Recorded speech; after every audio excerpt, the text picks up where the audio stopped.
में आसमान से बिजली गिर रही है और लगता है बहुत बड़ा तूफान आने वाला है। वो भी कह देता है कि वेदर रिपोर्ट में तो कुछ नहीं था, पर बहुत देर से बिजली गिर रही है और हवा भी पता नहीं कैसी अजीब सी चल रही है। अचानक सिग्नल ही कट आउट हो जाता है। अब कैसी तुरंत अपनी फैमिली को इस बारे में बताती है कि मेरे बॉयफ्रेंड का कॉल आया था, वो कह रहा था कि वहाँ पर कुछ अजीब चल रहा है। अचानक इनकी बोट पर जोर का झटका लगता है। सभी घबरा कर बाहर जाते हैं। Oh my God! तो देखते हैं कि बहुत सारे व्हेल फिशेस इनकी बोट से टकरा रहे हैं। लेकिन सोचने वाली बात तो यह है कि इस जगह पर व्हेल फिश होते ही नहीं। क्या वो रास्ता भटक कर यहाँ पर आ गए हैं?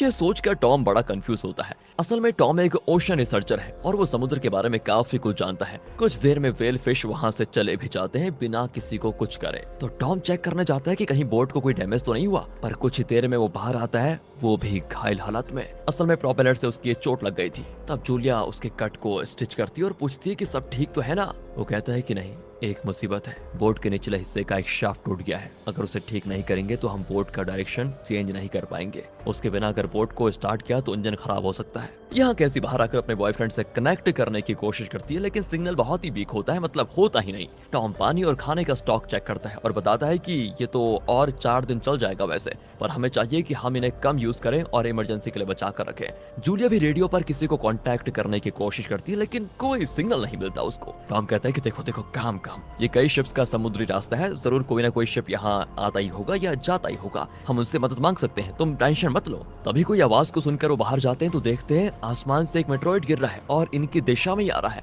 टॉम तुरंत बोट को स्टार्ट करके वहां से कुछ दूर लेकर चला जाता है, पर बिना शाफ्ट के बोट चलाने की वजह से इंजन खराब हो जाता है और तो और बाहर एक सैटेलाइट गिरा पड़ा होता है। लगता है कोई खतरनाक तूफान आने वाला है। कुछ देर में बादल गरजते हैं और बिजली भी गिर जाती है। सब तुरंत बोट के अंदर चले जाते हैं और लाइफ जैकेट पहनकर बैठ जाते हैं कि जैसे कुछ अनहोनी होगी रेडी रहेंगे। अगली सुबह पता चलता है कि सब सेफ है। रात भर बोट बुरी तरह से हिल रहा था, लेकिन अब वो एकदम बिना हिले डुले खड़ा है, स्टैचू की तरह। वो चौंक जाते हैं कि हम आ कहाँ गए, ये कैसे हो सकता है, बोट पानी में हिल क्यों नहीं रहा? और जब वो बाहर आते हैं तो देखते हैं वहाँ का दृश्य, दंग रह जाते हैं उसे देखकर, क्योंकि ये लोग समुद्र के बीच थे, लेकिन अब लगता है कि पानी कहीं और बहकर चला गया और इनका बोट जमीन पर खड़ा है। वहाँ बड़े बड़े चट्टानों को देखकर वो शॉक होते हैं और मंत्र मुग्ध भी हो रहे होते हैं, क्योंकि समुद्र के नीचे कैसा होता है इनको पता नहीं था, पर आज उसे भी देखने का इनको मौका मिल गया। और कंपास को देखिए कैसा पागल हो रहा है, किसी और दिशा को ही नॉर्थ बताता है। हम समझ जाता है कि पृथ्वी के ध्रुवों के मैग्नेटिक पोल्स की अदला बदली हो गई है।